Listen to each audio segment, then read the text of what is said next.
It's raining outside, and we're gonna cook basically because it's raining outside. We have a pound of beef, we have some minced garlic, we have 4 eggs, we have some scallions, I believe that's the name. We have some Beek Pak Choy, whatever the heck that is. I'm not Asian enough to say this correctly. Turn on the heat to high. If you watch the Stephanie video, she's really controlled with the temperature. I'm not. I just pull everything to high and then things burn and then I'm good with it. I drop the beef in there. I drop the garlic in there. I'm not going to add any oil to this specific pot because the beef already has its own oil. So I'm just going to break it up. This is literally about a pound of beef. Just keep mixing, keep mixing. It's also okay to not necessarily get like ground beef. You can have more chunky beef as long as you have some form of meat. You can add more minced garlic if you want, so that's what I'm gonna do. I added originally about a tablespoon of minced garlic here. Just gonna add 1 more now that I'm mixing it around and see what it looks like. This bok choy is getting kind of old, so I'm going to get rid of it as soon as possible. There's also a strong chance that the thunderstorm could totally give us a blackout. If that's the case, then you'll be seeing me cutting stuff in complete pitch darkness. For me, I use a cleaver because I'm really weak. So I'm just going to let gravity do most of the work.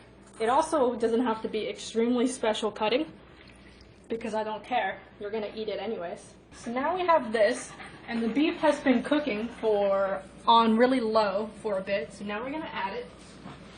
Now, some people can add it one at a time. But once again, I'm lazy and I have a lot of work to do. Pull it to high because we live on the edge. Let's keep going. Now it's time for the basic flavoring. Fish sauce. Not a lot of people have fish sauce except for Vietnamese people, but fish sauce. Just do that. I would say fish sauce helps with any sodium that you may think you're missing in your life, which a lot of Americans aren't missing any sodium intake. They're actually getting more than they need to. I like a lot of pepper, but that's just me. Of course, I feel like the rest of the household might want to eat this, so I'm actually going to add only some pepper. The bok choy is getting much softer under the high heat, and that's what we want. I specifically like, go ahead and pull it down to medium, I specifically like semi-spicy. So I kind of want to add in some red pepper flakes, but once again, since other people might want to eat this, I'm just going to add in some.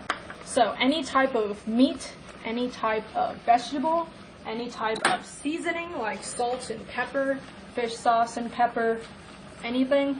And now you are done with that part. Now it's time for the omelet. Also cook that to high.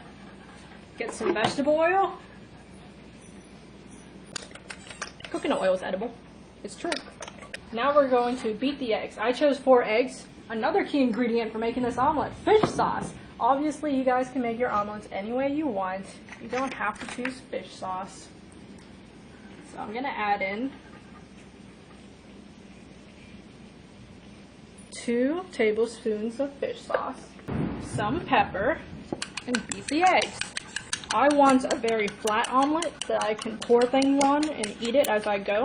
I just see a lot of recipes on YouTube. That's kind of that concept, and I too want to do it. Go ahead and pour it. I like to pull it up to 7.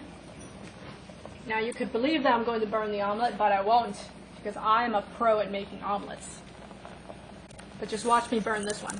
So I'm basically just going to move the sides that have been semi-cooked so I can tuck the uncooked egg under it. So you're basically making layers and layers of omelet. Just making a bigger omelet, but at the same time cooking it pretty fast. Why? Because you are very impatient. Okay, I'm really impatient. Alright, I'm going to turn this off because most of it is cooked. And if we leave the pan here, almost all of it is going to be cooked eventually. I like some of my omelets like semi not as cooked as the other ones. It's okay, we won't die from salmonella, guys. At this point, bacterial salmonella would have partially died from this heavy heat anyways. But the lightning disagrees with me. For the sake of aesthetics, you kind of want to get the shape of the omelet still there. So there we go. As an artist, I'm sure I impressed some people there with how round and circular it is. Scoop this onto here. Yes, look at that. Look how delicious that looks. Get your scallions. Open up the Ziploc that you've put your scallions in. These are actually fresh scallions. We grew them ourselves, so they're super strong, so we can't put too much on them. I know there's already vegetables on there, but scallions add more, you know, oomph to it. Oomph. So you basically just grab parts of the omelet.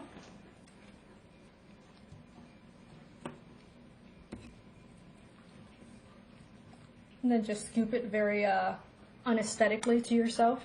You mix it around in the rice. Sugoi.